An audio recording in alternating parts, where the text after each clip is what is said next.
नमस्कार दोस्तों, दिव्या साहित्य संग्रह में आपका स्वागत है। आज हम प्रसिद्ध व्यंग्यकार निबंधकार हरिशंकर परसाई जी के भोलाराम के जीव का अध्ययन करेंगे। सर्वप्रथम हम हरिशंकर परसाई जी के सामान्य परिचय देख लेते हैं। हरिशंकर परसाई हिंदी के पहले रचनाकार हैं जिन्होंने व्यंग्य को विधा का दर्जा दिलाया और उसके हल्के फुल्के मनोरंजन की परंपरागत परिधि से उबार कर समाज के सामायिक प्रश्नों से जोड़ा।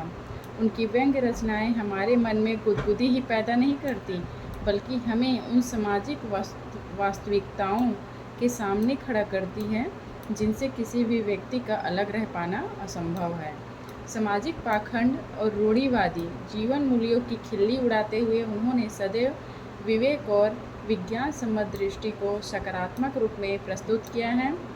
उनकी भाषा शैली में खास किस्म का अपनापन है जिससे पाठक लेखक के साथ एकात्मा का अनुभव करता है। हरिशंकर परसाई जी एक श्रेष्ठ निबंधकार के रूप में साहित्य जगत में विद्यमान हैं। उसी निबंध में से आज हम भोलाराम जी का निबंध का अध्ययन करने वाले हैं।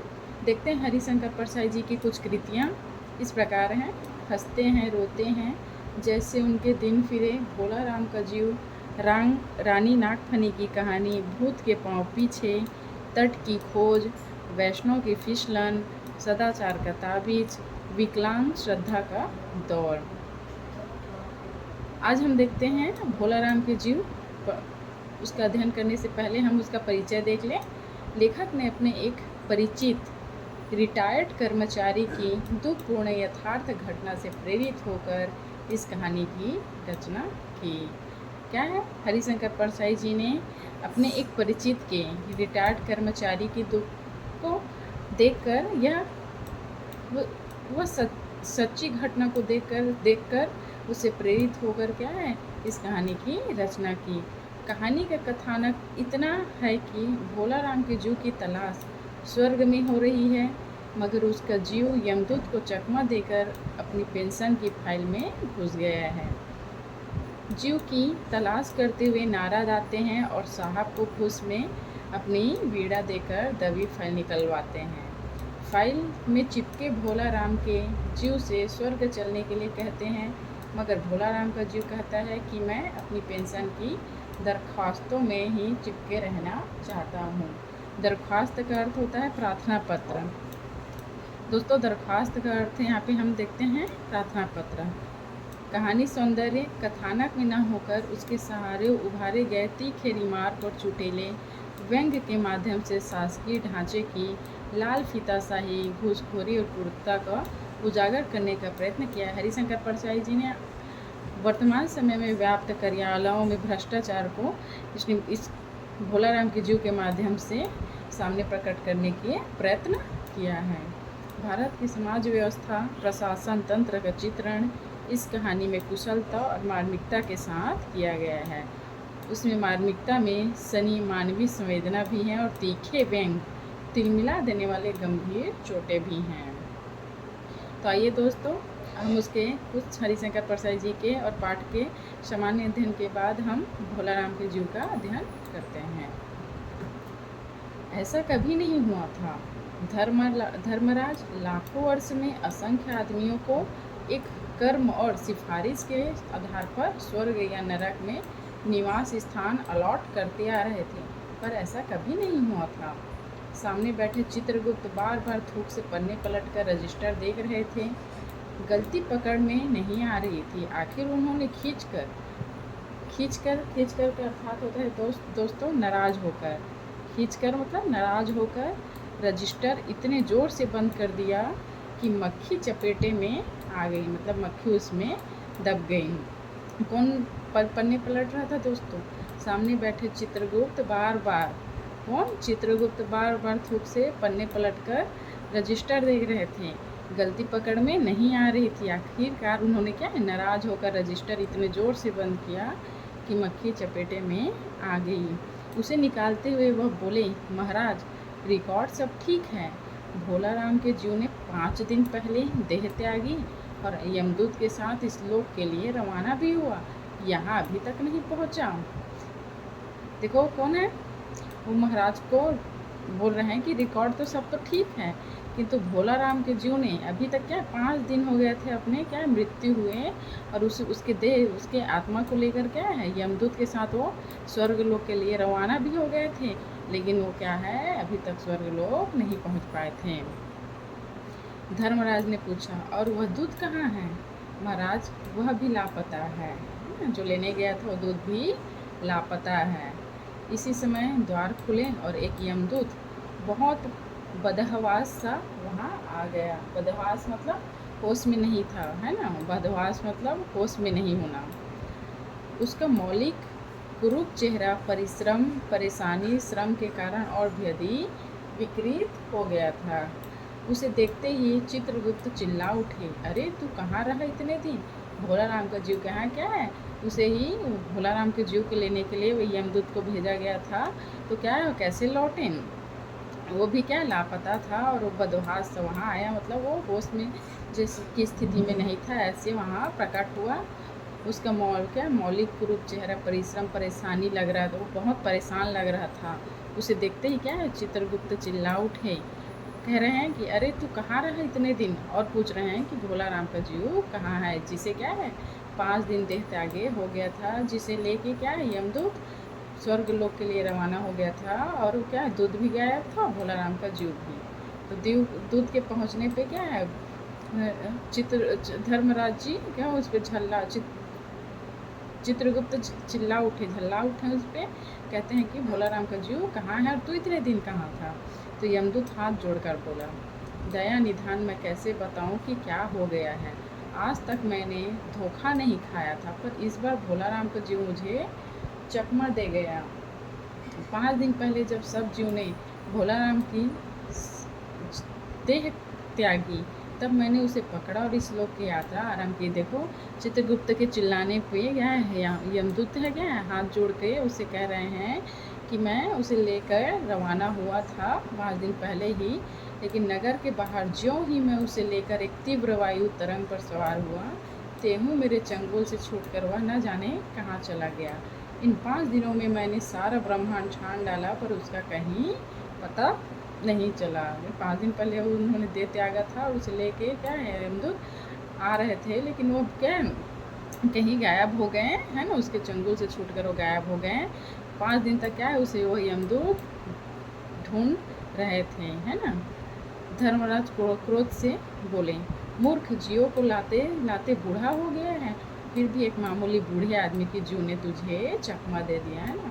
धर्मराज जो है या डांट रहे हैं यमदूत को कि तू लाते लाते बूढ़ा हो गया है, फिर भी एक बूढ़े आदमी तुम्हें चकमा देकर क्या है भाग गया है। वो बूढ़ा आदमी कौन था? बूढ़ा आदमी का जीव भोला राम को, है ना।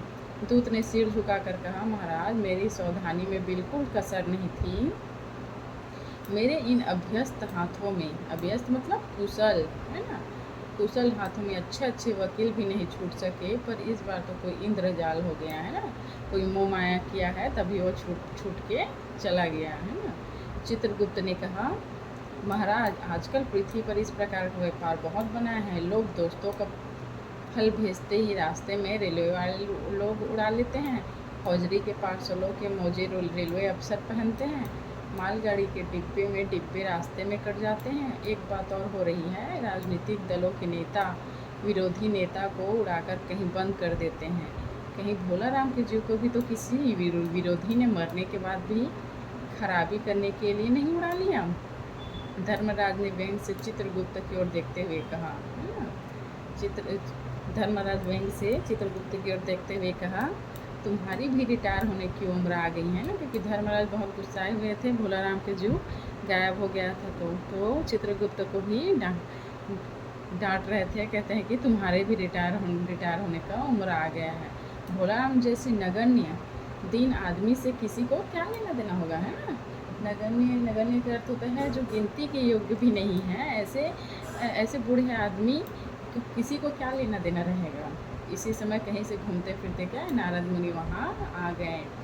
धर्मराज को गुमसुम बैठे देख बोले, क्यों धर्मराज कैसे चिंतित बैठे हैं? क्या नरक में निवास स्थान की समस्या अभी हल नहीं हुई है?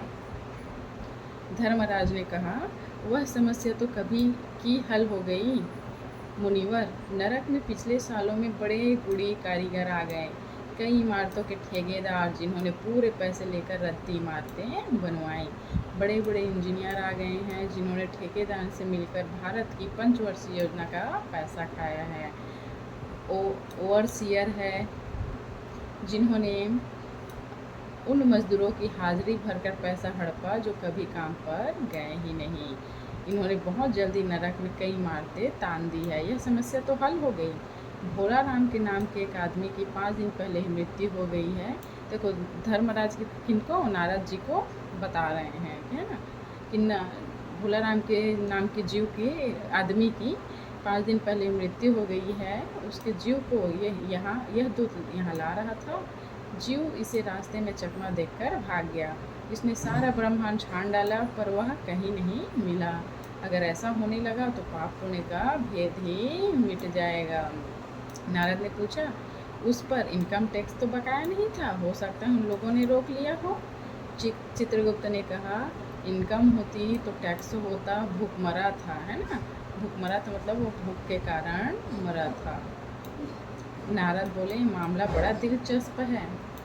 अच्छा, मुझे उसका नाम तो बतलाओ, मैं पृथ्वी पर जाता हूँ। क्या नारद जी बोलते हैं कि मैं पृथ्वी पर जाता हूँ और पता लगाता हूँ कि भोला राम का जीव आखिर कहाँ गया।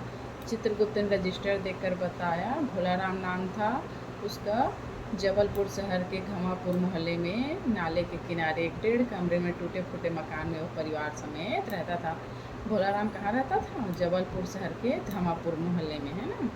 उसके एक स्त्री थे, 2 लड़के और 1 लड़की। उम्र लगभग कितना था? 65 है ना। सरकारी नौकर था, 5 साल पहले रिटायर हो गया था। क्या सरकारी दफ्तर में नौकर था, 5 साल पहले ही क्या उसकी 5 साल पहले उसकी रिटायरमेंट हो गई थी। मकान का किराया उसने 1 साल से नहीं दिया था, इसलिए मकान मालिक उसे निकालना चाहता था कि इतने में भोला राम ने संसार ही छोड़ दिया। आज 5वां दिन है। बहुत संभव है कि अगर मकान मालिक वास्तविक मकान मालिक है तो उसने भोला राम के मरते ही उसके परिवार को निकाल दिया होगा। इसलिए आपको परिवार की तलाश में काफ़ी घूमना पड़ेगा। नारद भोला राम के नगर में पहुंच गए। कौन? नारद जी पृथ्वी पे गए हैं भोला राम के जीव का पता लगाने।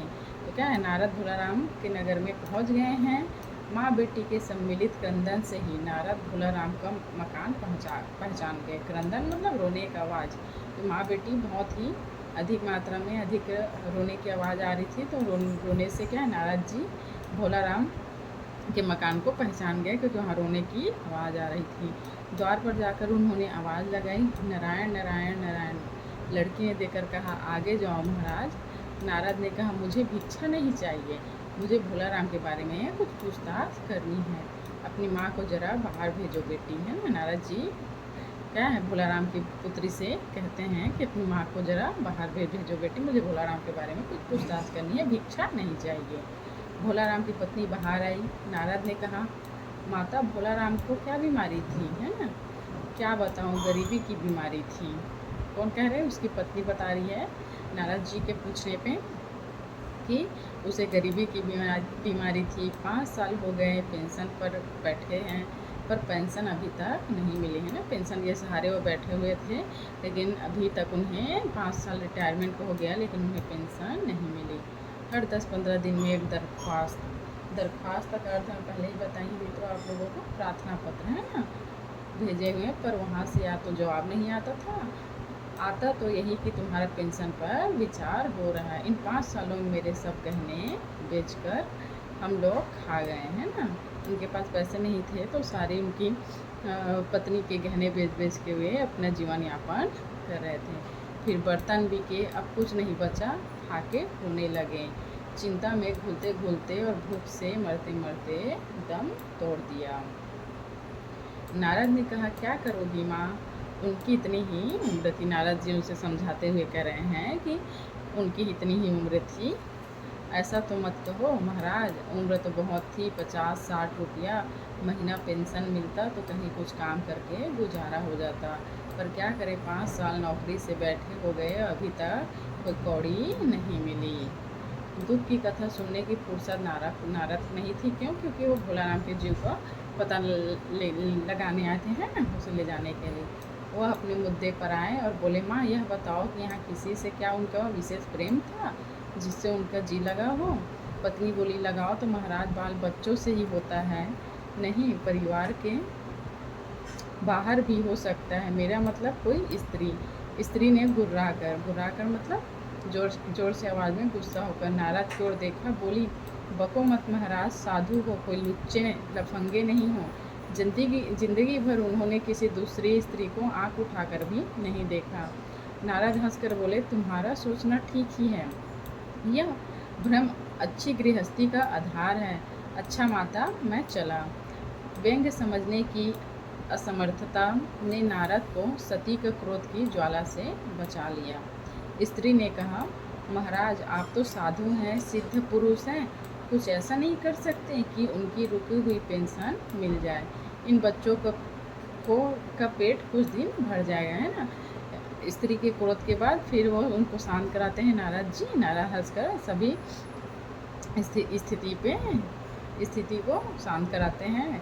फिर जो भोलाराम की पत्नी होती है वे नारद जी से हाथ जोड़कर कहती है कि आप तो एक साधु सिद्ध पुरुष हैं, कुछ ऐसा नहीं कर सकते क्या जो हमारी पेंशन रुकी हुई है वो हमें प्राप्त मिल जाए, तो हमारा क्या है, बच्चों का पेट कुछ दिन भर सकेगा। नारद को दया आ गई। यह कहने लगे, साधुओं की कौन बात मानता है? मेरा यहाँ कोई मठ तो नहीं है, फिर भी मैं सरकारी दफ्तर जाऊँगा और कोशिश करूँगा।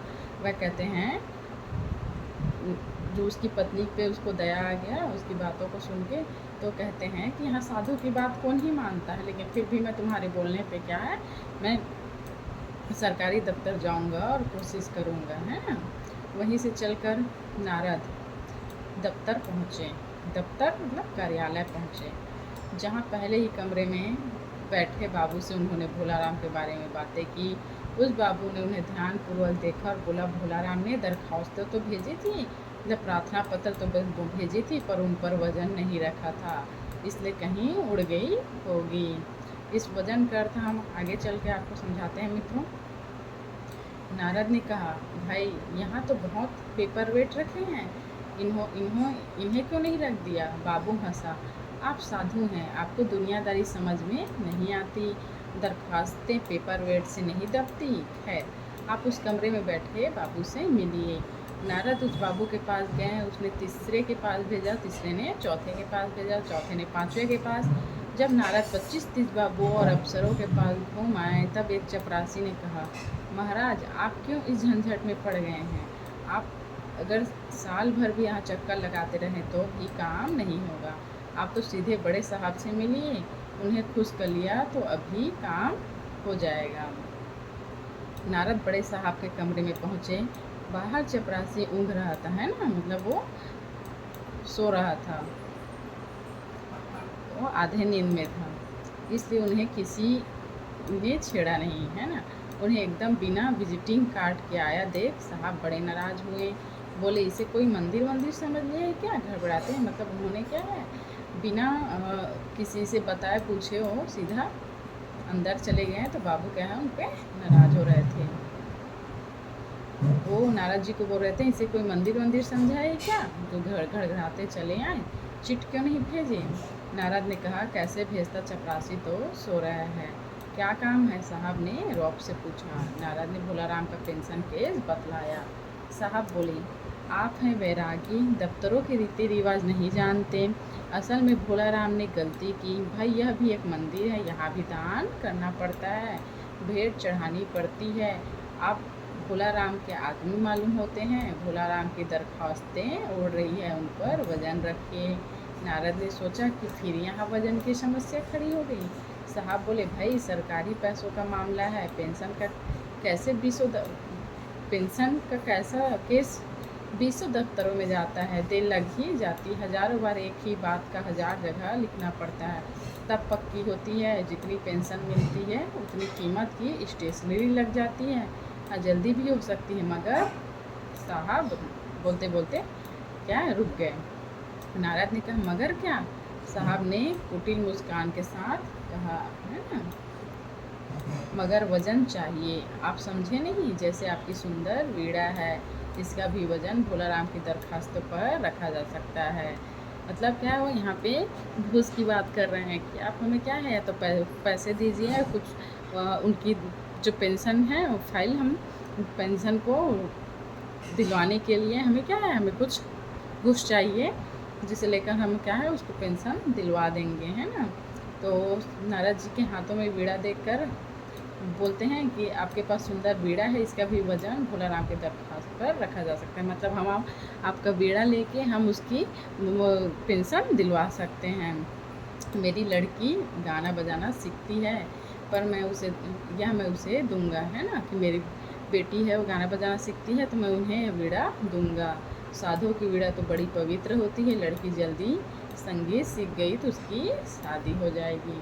नारद अपनी वीणा छीनते देख जरा घबराए, है ना, पर फिर संभल कर उन्होंने वीणा टेबल पर रख कर कहा, यह लीजिए, अब ज़रा उसकी पेंशन का ऑर्डर निकाल दीजिए, है ना। मतलब आप जल्दी ही उसके पेंशन का ऑर्डर दे दीजिए, जिससे उनको उनके घर वालों को पेंशन मिलना शुरू हो जाए, क्योंकि भूख से क्या है, भोलाराम की मृत्यु हो गई थी, 5 साल हो गए थे, उसे क्या है पेंशन नहीं मिल रहे थे, और उनकी मृत्यु क्या है भूख की वजह से हुई थी। उसके बाकी परिवार वालों की स्थिति क्या है, बहुत ही ख़राब थी, तो उनके परिवार वालों को पेंशन मिलना शुरू हो जाए। साहब ने प्रसन्नता से उन्हें कुर्सी दी, वीणा को एक कोने में रखा और घंटी बजाई। चपरासी हाजिर हुआ।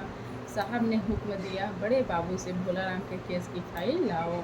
थोड़ी देर बाद चपरासी भोलाराम की 100-150 दरखास्तों से भरी फाइल लेकर आया। देखो, मतलब भोलाराम ने 100-150 से भी अधिक क्या है दरखास्त, मतलब प्रार्थना पत्र इन्हें भेजा था, लेकिन उनको पेंशन देना मंजूरी नहीं किया गया था।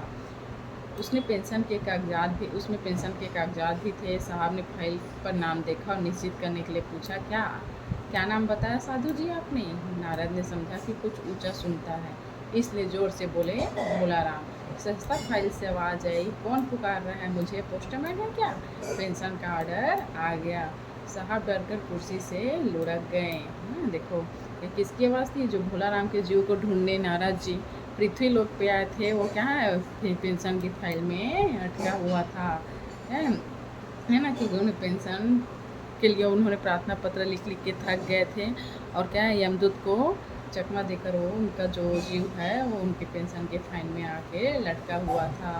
तो आवाज़ देते ही क्या है ना, वो भोलाराम का जीव पेंशन की फाइल में से, हाँ कौन पुकार रहा है, पोस्टमैन है क्या, पेंशन का ऑर्डर आ गया, है ना। तो साहब जो थे वो डर कर कुर्सी से गिर गए। नारद भी चौंक गए, पर दूसरे ही क्षण बात समझ गए। बोले, भोलाराम, तुम क्या भोलाराम के जीव हो?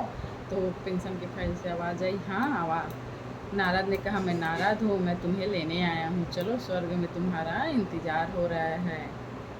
आवाज़ आई, मुझे नहीं जाना, मैं तो पेंशन की दरख्वास्तों में अटका हुआ हूँ, यही मेरा मन लगा है, मैं अपनी दरख्वास्तों को छोड़कर नहीं जा सकता, है। यही इसी के साथ क्या है भोलाराम के जीव का समापन होता है। देखो, हरिशंकर परसाई जी ने भोलाराम के जीव निबंध के माध्यम से क्या है वर्तमान समय में व्याप्त कार्यालयों में जितने भ्रष्टाचार हैं उस पर कटाक्ष किया है ना। तो धन्यवाद दोस्तों, हम अगली वीडियो में भोलाराम के जीव के सारांश के साथ आपके सामने प्रस्तुत होंगे।